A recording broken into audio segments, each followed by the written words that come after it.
سیدنا و مولانا محمد رسول نبی امین الحکیم الحکیم الرحیم اما بعد اعوذ باللہ من الشیطان الرجیم بسم اللہ الرحمن الرحیم یا بنی آدم ما جعلنا لكم رسولا منكم يقصون عليكم آياتي فمن اتقى أصلح فلا خوف عليهم ولا هم يحزنون صدق الله العظيم وصدق رسوله الكريم الأمين ولقد غلام كماله كشف الرجال بجماله حسنت جميل خصاله اللہ جل وعلا کا شکر بیان آتے ہیں کہ اس رب العزت نے ماہ رمضان کے بعد میں ایک بار پھر اپنے گھر میں حاضری کی توفیق عطا فرمایا۔ جمعۃ المبارک کی یہ بابرکت ساعتیں ہمارے حصے میں آئی ہیں اور آج کی گفتگو تلاوت کرنا آیات کریمہ کی روشنی میں جو ہمارا رمضان مبارک سے پہلے یہ سلسلہ گفتگو مضامین قرآن کا سلسلہ چل رہا تھا اسی کو لے کر آگے چلتے ہیں۔ میں نے سورہ اعراف کی آیت نمبر 35 کو تلاوت کیا ہے۔ آج کے مضامین ہوں گے آیت نمبر 35 اور آیت نمبر 36 پر مشتمل ہے۔ یہ پارہ نمبر 8 ہے اور رکوع نمبر یہاں سے 11 شروع ہوتا ہے، آیت نمبر 35 ہے۔ اللہ جل وعلا نے آدم علیہ السلام کی اولاد کو مخاطب کیا۔ کبھی اللہ ایمان والوں کو مخاطب کرتا ہے، کبھی یا ایھا الناس، اے انسانوں یہ کہہ کر ارشاد فرماتا ہے، کبھی یا بنی آدم کی اولاد کہہ کر پکارتا ہے۔ اولاد وہ مالک ہے، وہ مولا ہے، وہ مالک ہے، وہ اس نام سے پکارے، ہمارا وہی نام ہے اور یہ سارے نام آپ کے ساتھ آتے ہیں۔ فرماتا ہے کیا بنی آدم، اے آدم علیہ السلام کی اولاد، اما یاتینکم رسول منکم یقصون علیکم آیاتی، اگر تمہارے پاس تمہیں میں سے رسول آئیں جو تم پر میری ایتیں بیان کریں، فمن اتقی، تو جو ان آیات کو سن کر، جو فرمان کو سن کر، جو میرے پیغام کو سماعت کر کے متقی بن گیا، واصلح اور اپنی اصلاح کر لی، فلا خوف علیہم ولا هم یحزنون، اس پر نہ خوف ہوگا نہ وہ کبھی غمگین ہوگا۔ جو اللہ کے رسول نے بتایا ہے اگر اس کو مان لیا، اس پر عمل کر لیا، اپنی اصلاح کر لی، نیک بن گیا، اس پر کوئی خوف ہوگا نہیں۔ نیک کسے کہتے ہیں؟ نیکی کی علامت کیا ہے؟ قرآن مجید میں یہ لفظ نیک کے لیے استعمال ہوئی ہے متقی۔ قرآن نے اس کو متقی کہا ہے، تو متقی کی تعریف اللہ تعالیٰ نے قرآن کے آغاز میں ہی کر دی۔ ذالک الکتاب لا ریب فیہ، جہاں سے قرآن مجید کا آغاز ہوتا ہے سورہ بقرہ کا، تو درمیان میں متقی کی صفات کو اللہ نے بیان کر دیا۔ فرمایا الف لام میم، یہ حروف مقطعات ہیں، اس کے معنی اللہ اس کا بہتر جانتا ہے۔ پھر فرمایا ذالک الکتاب لا ریب فیہ، یہ وہ پاک کلام ہے جس میں کوئی شک نہیں، ہدی للمتقین، اور یہ متقین کے لیے ہدایت ہے۔ جس کے اندر تقوی کا جوہر ہے اس کو یہ راہ ہدایت پر چلا دیتی ہے، وہ کامیاب ہو جاتا ہے۔ اب متقی کی علامتیں کیا ہیں، اس کی نشانیاں کیا ہیں، اس کی صفات کیا ہے، وہ نیک کیسے بنتا ہے؟ فرمایا الذین یؤمنون بالغیب، پہلی علامت متقی کی یہ ہے کہ وہ غیب کو مانتا ہے۔ غیب کہتے ہیں جس کو دیکھا نہ ہو، جو تمہاری دسترس میں نہ ہو۔ اللہ ہم سے غیب ہے، فرشتے ہم سے غیب ہے، رسول بھی ہم سے غیب ہے، یہ الوہی کتب اس کا بھی ہمیں کنفرم نہیں ہے، ہمارے سامنے تو نہیں اتری نا، یہ غیب ہے ہم سے ہمارے لیے کہ کیسے اتری ہے۔ تو ان چیزوں کو ماننا کہ یہ واقعات اللہ بھی ہے, اس کے فرشتے بھی ہیں, قیامت بھی آئے گی, اور اللہ نے یہ کتابیں نازل کی ہیں, اللہ نے رسول بھیجے ہیں, اس بات کو ماننا نہیں ہے. تو پہلی علامت یہ ہے اور شرط یہ ہے متقی ہونے کی کہ وہ غیب کو مانے. وَيُقِيمُونَ الصَّلَاةَ, دوسری نشانی یہ ہے کہ نماز کیا ہے, نماز کیا ہے. اب جب اللہ اس کے رسول کو مان لیا, کتب کو مان لیا, خود کو مان لیا, تو اب دوسرا کام کیا ہے کہ نماز پڑھے. اگر نماز نہیں پڑھتا تو وہ متقی نہیں ہے. اس کے بعد کیا, وَمِمَّا رَزَقْنَاهُمْ يُنْفِقُونَ, جو کچھ اللہ نے دیا ہے اس میں سے خرچ کرے. تھوڑا دیا ہے تو تھوڑے سے خرچ کرے, زیادہ دیا ہے تو زیادہ میں سے خرچ کرے. یہ عام صدقہ خیرات میں آتا ہے یہ حکم, اس سے زکوٰۃ مراد نہیں ہے, اس سے عام صدقہ خیرات مراد ہے. زکوٰۃ ایک فرض ہے, اور زکوٰۃ کے علاوہ اب بھی اس کے پاس مال ہے تو وہ خرچ کرے, غریبوں پر, یتیموں پر, مسکینوں پر وہ خرچ کرے. فرمایا تیسری اس کی علامت اور خوبی یہ ہے کہ وہ خرچ کرتا ہے, اللہ کے بندوں پر خرچ کرتا ہے. وَالَّذِينَ يُؤْمِنُونَ بِمَا أُنزِلَ إِلَيْكَ وَمَا أُنزِلَ مِن قَبْلِكَ, اور چوتھی یہ ہے کہ جو کچھ اللہ نے نازل کیا اس کو مانتا ہے. سابقہ کتب کو بھی مانتا ہے کہ یہ اللہ کی نازل کرتا ہے, قرآن کو بھی مانتا ہے کہ یہ اللہ کی نازل کرتا ہے. اگر وہ قرآن کا انکار کرتا ہے تو اس کا ایمان کے ساتھ کوئی تعلق نہیں. اور پانچویں خوبی وَبِالْآخِرَةِ هُمْ يُوقِنُونَ, وہ آخرت پر یقین رکھتا ہے. اس کو پتہ ہے کہ مرنا ہے, اس کو پتہ ہے کہ مرنے کے بعد حساب و کتاب ہونا ہے, اس کو پتہ ہے کہ اللہ کی عدالت میں مجھے پیش کیا جانا ہے, اس کو پتہ ہے کہ اللہ نے مجھ سے سوال کرنے ہیں.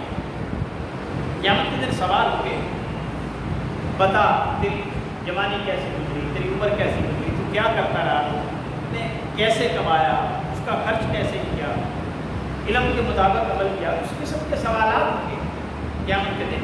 ان سوالات کا جواب دینا ہوگا, حساب و کتاب ہوگا.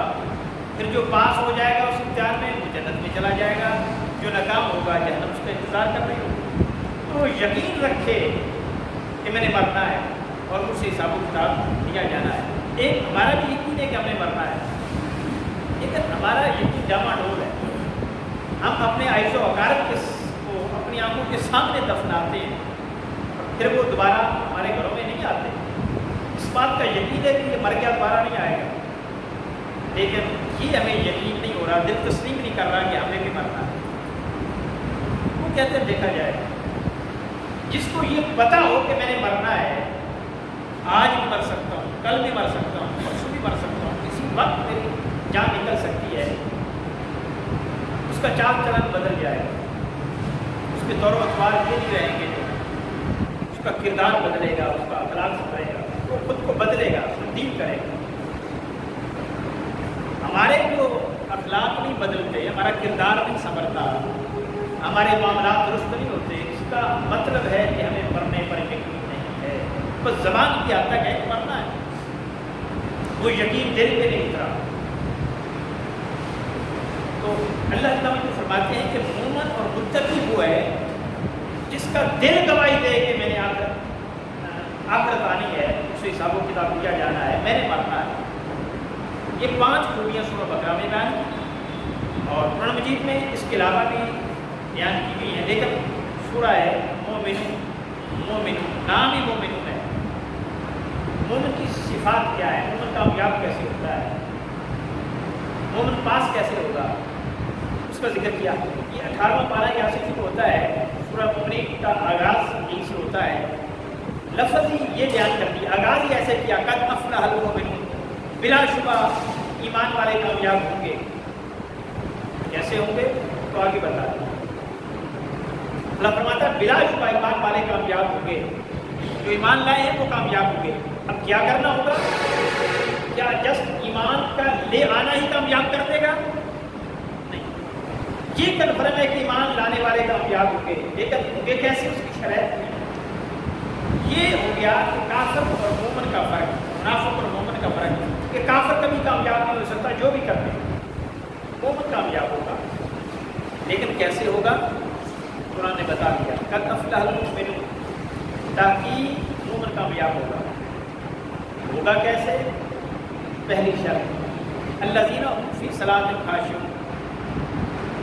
اب یہ نماز سے آگے کی بات کی ہے، یہ نہیں کہا کہ نماز پڑھو گے تو کامیاب ہوگے، نماز کا ذکر پہلے کر دیا۔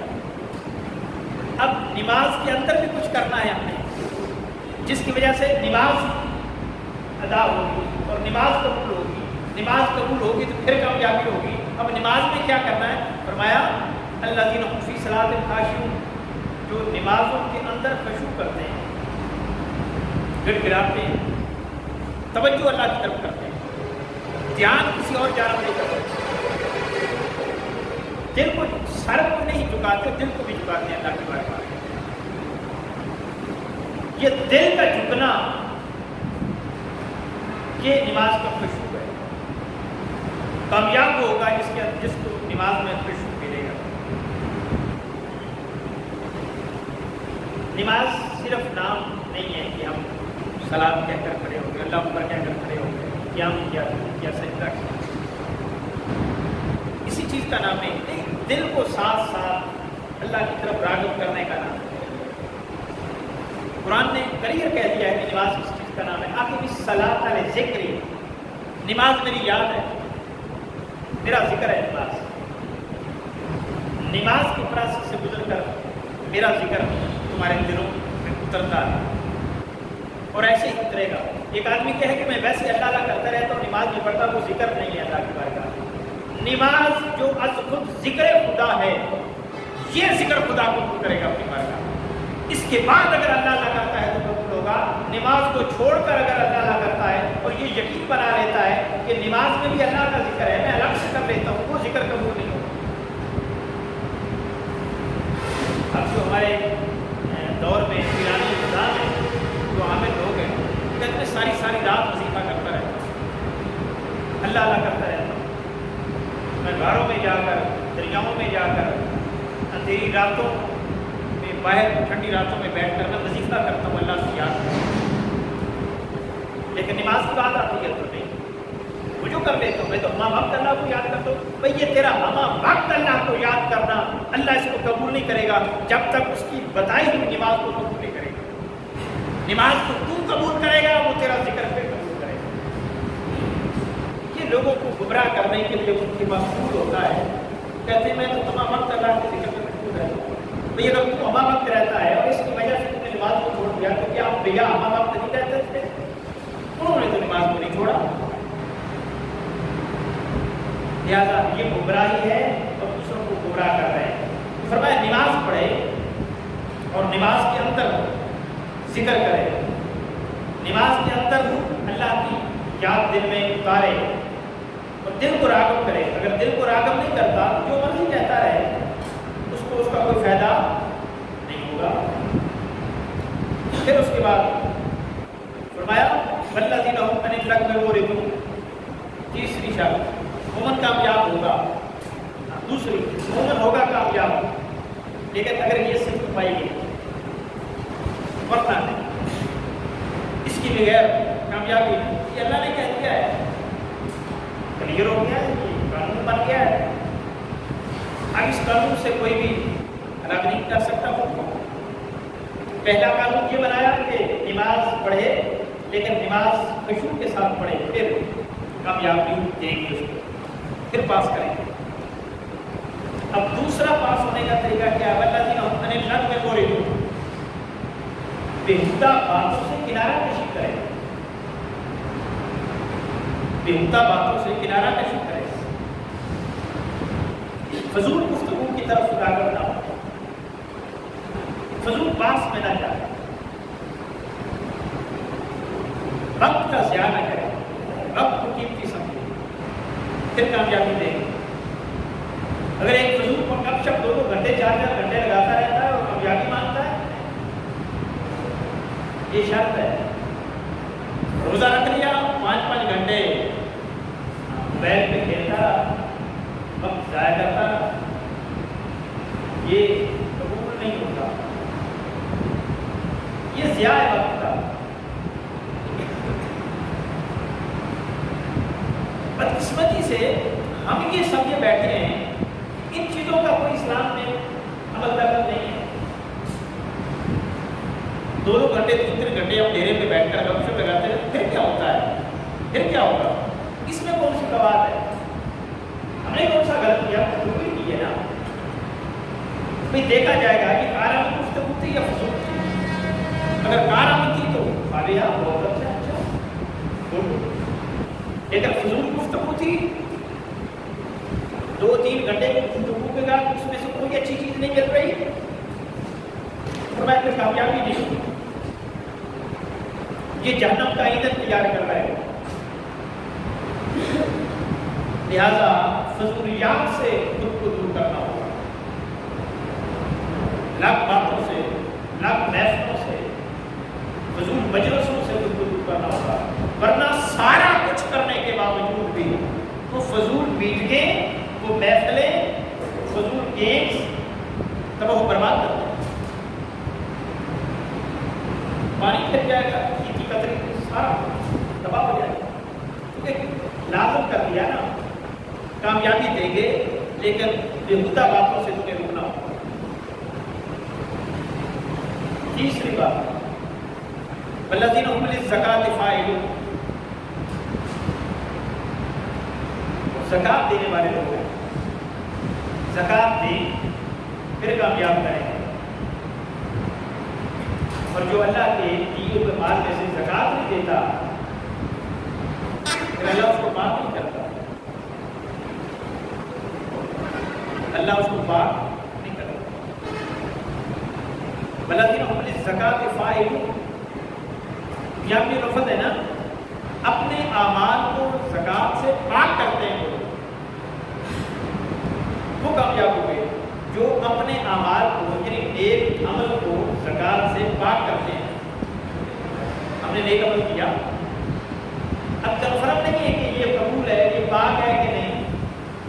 زکات دیں گے پھر کنفرم ہوگا. اللہ فرماتا ہے پاک کر دیا. زکات نہیں تو کچھ نہیں. یہ رمضان تمہارے کبھی گزرا؟ فرمایا تم جتنی مرضی عبادت کر لو رمضان میں، تمہاری نمازیں، تمہارے روزے، تمہارا راتوں کا جاگنا، تمہاری تراویح قبول ہونا تو پوجا اللہ کی بارگاہ میں پیش ہی نہیں کی جائیں گی. درمیان میں معلق رہیں گی، لٹکی رہیں گی. جائے گی تو دیکھا جائے گا نا، جانچ پڑتال ہوگی نا کہ یہ قابل قبول کرنے کے قابل ہے کہ نہیں. جب جائیں گی نہیں پھر کیسے سوچ سکتے ہیں کہ قبول ہوگی؟ کیسے جائیں گی؟ آقا علیہ السلام نے فرمایا جب صدقہ فطر ادا کرو پھر جائیں گی. ورنہ پورا رمضان اسٹینڈ بائی ہوگا، کھڑا رہے گا. جو نیکیاں کرنی، صدقہ فطر دیکھیں گے دیا ہے کہ نہیں دیا. دیا تو پھر بھیجیں گے اوپر، پھر دیکھا جائے گا ان کو قبول کرنا ہے کہ نہیں کرنا. پرابلم یہ ہے کہ ہم چھوٹی چھوٹی چیزوں کی طرف دھیان نہیں کرتے. یہ بڑی چیزوں کو کامیاب کرنے والی ہیں، وہ قبولیت کا درجہ دینے والی ہیں. تو فرمایا وہ زکات کے ساتھ اپنے اعمال کو پاک کرتے ہیں. اگر زکات نہیں دیں گے تو اعمال پاک نہیں ہوں گے. فرمایا تیسری شرط یہ ہے کامیابی کی، مومن کے لیے کامیابی کی تیسری شرط یہ ہے کہ زکات ادا کرے. زکات کے ذریعے اپنے اعمال کو پاک کرے. زکات کا معنی ہی پاک کرنا ہوتا ہے.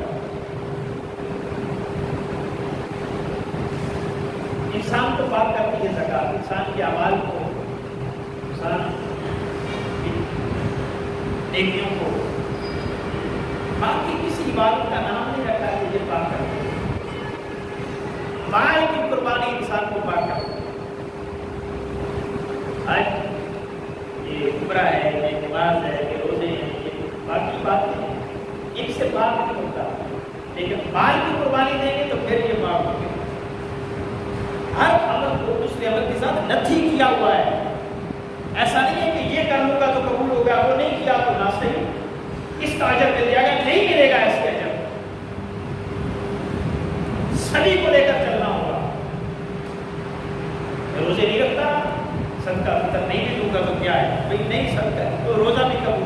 نماز نہیں پڑھتا، زکوٰۃ نہیں بھی دوں گا تو کیا نہیں، نماز بھی قبول نہیں۔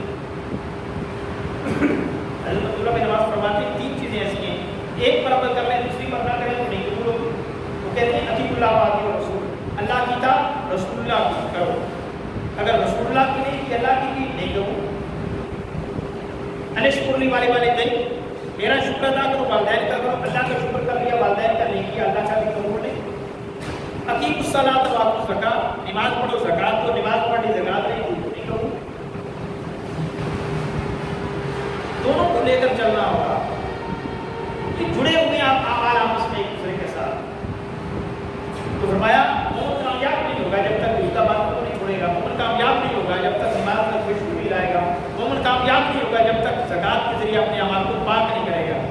اور چوتھی بات والذین هم لفروجہم حافظون، مومن کامیاب نہیں ہوگا جب تک اپنی شرمگاہ کی حفاظت نہیں کرے گا، اپنی نگاہوں میں پاکیزگی نہیں کرے گا، اپنے کردار کو پاک نہیں کرے گا، تب تک مومن کامیاب نہیں ہے۔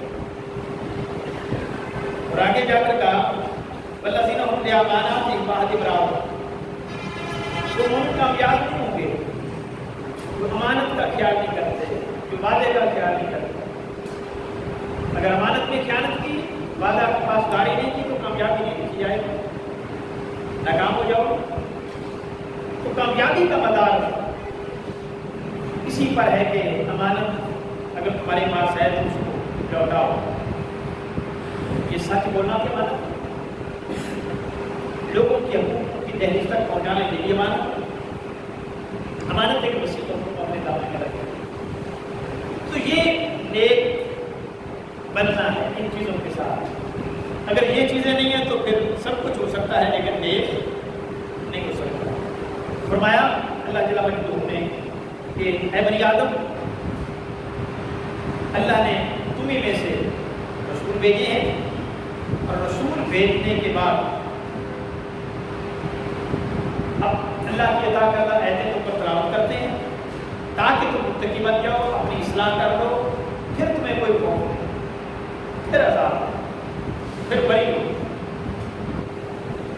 اگلی آیت میں فرمایا والذین کذبوا بآیاتنا، جس نے اللہ کی آیتوں کو جھٹلایا، واستکبروا عنہا، اور ان سے روگردانی کی، توجہ نہ دی، خاطر بھی نہیں ڈالا۔ تکبر ہوتا ہی یہ ہے کہ دوسرے کو اہمیت نہ دینا، وہ اللہ کی آیتوں کو اہمیت نہیں دی، سمجھے کچھ نہیں، جو اللہ نے کہہ دیا نہیں کریں گے پھر کیا؟ اولئک اصحاب النار، اس کا تعلق دوستیوں کے ساتھ ہوگا، فیہا خالدون، ہمیشہ رہے گا اس میں۔ اللہ کے فرمان کو اہمیت نہ دینا یہ تکبر ہے۔ ہم کتنے فرامین ہیں اللہ کے جن کی طرف دھیان تک نہیں کرتے، توجہ تک نہیں کرتے، یہ تکبر ہے۔ اور یہی اللہ کے بندے کو اہمیت نہ دینا یہ بھی تکبر ہے۔ حضور نے فرمایا کہ اگر صحابہ رکھے یا رسول اللہ صلی اللہ علیہ وسلم اچھا لباس پہننا، اچھا جوتا پہننا، اچھا کھانا پینا، اچھی سواری لینا، کیا یہ بھی تکبر کے زمرے میں آتا ہے؟ حضور نے فرمایا نہیں، اللہ جمیل و یحب الجمال، یہ خوبصورتی کے زمرے میں آتا ہے، اور اللہ خود خوبصورت ہے، خوبصورتی کو پسند کرتا ہے۔ تکبر کیا ہے؟ یا رسول کا تکبر کیا ہے؟ فرمایا دوسرے کو اپنے سے کم تر سمجھنا یہ تکبر ہے، اپنے سے گھٹیا سمجھنا یہ تکبر ہے۔ حضرت ابو سلمہ بن عبد الرحمن کہیں جا رہے تھے، راستے میں عبداللہ بن عمر ان کو ملے، کیا اس میں کوئی بات کرنے کے بعد عبداللہ بن عمر اجازت نہیں، چلے گئے، یہ نہیں کھڑے رہے، ان سے کوئی چلے نہیں گیا وہاں سے، یہ حرکت نہیں کر سکے، رونے لگ گئے۔ درمیان سے ایک آدمی وہاں سے گزرا، اس نے پوچھا ابو سلمہ کیوں روتے ہو، کیوں رو رہے ہو؟ فرمانے لگے میں نے ابھی عبداللہ بن عمر سے ایک بات سنی ہے جس کا علم مجھے پہلے نہیں تھا، وہ حدیث میرے پاس پہلے نہیں تھی، میں نے ابھی بات سنی، میں تب سے رو رہا ہوں۔ کیا بات؟ انہوں نے کہا ہے کہ میں نے حضور سے سنا ہے کہ جس کے دل میں رائی کے دانے کے برابر بھی تکبر ہوگا اس کو جہنم میں دھکیل دیا جائے گا، پھینک دیا جائے گا۔ رائی کے دانے کے برابر. یعنی تھوڑا سا بھی دل میں خیال آئے کہ میں اس سے بہتر ہوں, جہنم میں پھینک دیا جائے گا. اور ہمارے تو ذہن بھرے پڑے ہیں, ہم تو صبح شام یہ جتاتے رہتے ہیں, بتاتے رہتے ہیں کہ ہم تم سے بہتر ہیں. ہماری تو زندگی کا لگتا ہے مشن ہی ایسی ہے کہ ہم نے دوسروں کو بہتر بتانا ہے, سمجھانا ہے, اور ان کو یہ باور کرانا ہے کہ ہم بہتر ہیں تم سے. ہمارا تو زندگی کا ایک لمحہ اس مصروفیت میں گزرتا ہے, تب تک ہمیں چین نہیں آتا جب تک یہ نہیں بتا دیتے کہ رشتے داروں کو بھائی ہم بہتر ہیں تم سے, ہمارے پاس فلاں چیز ہے تمہارے پاس نہیں ہے, ہمارا مکان تم سے اچھا ہے, ہمارے پاس گاڑی ہے تمہارے پاس نہیں ہے, ہماری بے تم سے اچھی ہے, ہمارا کاروبار اچھا ہے. پڑوسیوں کو یہ باور کرواتی ہے, دوست احباب کو کرواتی ہے. ہمارا تو سارا دن دھندا ہی ہوتا ہے خود کو بڑا بنانے کا. پھر ہم تو اپنے ساتھ چودھری لگاتے ہیں, کیوں؟ اس کا مقصد کیا آپ یہ بتائیں. پھر جو جاٹ راجپوت فلاں فلاں میاں صاحب یہ وہ لکھتے ہیں اپنے ساتھ, وہ کیوں لکھتے ہیں؟ اس کی اصل ریزن کیا ہوتی ہے؟ تاکہ ان کو پتا چلے کہ معمولی نہیں یہ میاں ہے, یہ معمولی آدمی نہیں, یہ چودھری ہے. یہ نہیں, اس کو پتا تو چلے, اس کو جس تک میرا نام پہنچے اس کو پتا تو چلے یہ وجہ ہے, ملک ہے, یہ راجا ہے, یہ رانا ہے, یہ وڈیرا ہے, یہ سرمایہ دار ہے, جگیردار ہے.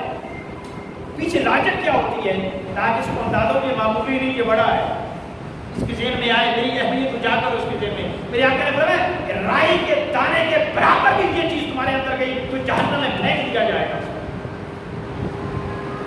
ہمارے اندر سے نکلتا ہی نہیں یہ کیڑا, یہ تکبر کا کیڑا, یہ گھمنڈ کا کیڑا, یہ انا کا کیڑا, اور پھر بھی کہتے ہیں کہ ہم کیا ہو جائیں گے. نہیں, درمیان میں مساوات قائم کرنا ہو. جس دور میں کیڑا تھا زمانہ جاہلیت میں, قریش دوسرے کو خاطر میں نہیں لاتے تھے, کچھ سمجھنے کے لیے تیار نہیں تھے. تاجدار کائنات نے ان کے دماغوں سے کیڑا نکالا کہ نہیں نکالا. فرمایا میرا غلام حضرت زید بن حارثہ تمہارا سپہ سالار ہوگا, چیف آف اسٹاف ہوگا, اور جعفر جو ابو طالب کے بیٹے تھے ان کو کہا تم نے اطاعت کرنی ہے, ابو عبیدہ بن جراح تم نے اطاعت کرنی ہے. یہ بڑے بڑے نام پیچھے تھے. اور پھر تاجدار کائنات جاتے ہوئے اسامہ بن زید کو سپہ سالار بنانے لگے. لوگوں نے کہا 17 سالہ جوان ہے, یہ سپہ سالار پر غلام زادہ. فرمایا نہیں, تمہارا کیڑا نکالنا ہے, تمہاری تربیت کرنی ہے تاکہ تم سب کو برابر سمجھو. غلام زادے اور بڑے چودھری میں کوئی فرق نہیں ہے, فرق صرف متقی ہونے کا ہے. یہ میرے نبی کی ساری تربیت کسی نہیں پر ہوئی ہے, نبی نے کسی نہیں پر تربیت کی ہے. یہ گھمنڈ نکالنے کی نہج پر. غلاموں کو کوئی حکمران بنانا چاہتا ہے, بنا کوئی تسلیم کرنے کو تیار ہے. اور فتح مکہ کے دن کسی چودھری کا بیٹا نہیں تھا میرے نبی کے پیچھے, تاجدار کائنات نے اس طرح میں اسامہ بن زید کو پیچھے بٹھایا ہوا تھا تاکہ ان کو پتہ چلے تم قریش کے قبیلے کا فرق ہونے کی وجہ سے افضل نہیں ہو. افضل وہی ہے جو مصطفیٰ کے قریب ہے, جو اللہ کے قریب ہے. میں اسامہ سے پیار کرتا ہوں تو اسامہ ہی میرے قریب ہوگا, اگرچہ بلال غلام زادہ ہے. لہٰذا تکبر کا خاتمہ کریں گے تو اللہ کی بارگاہ میں بھی کوئی اہمیت بنے گی اور لوگوں کی نظر میں بھی انسان کی عزت ہوگی. تاجدار کائنات صلی اللہ علیہ وسلم نے فرمایا کہ جتنا بڑا عاجز ہوتا ہے اللہ کی بارگاہ میں اتنا بڑا سر بلند ہوتا ہے. تو عاجزی چلتی ہی یہیں سے ہے کہ آدمی اندر کا کیڑا ختم کر دے, میں کو ملا دے. دعا ہے اللہ تعالیٰ مجھ کو اپنی بارگاہ میں ہماری حاضری کو فرمائے. تو آپ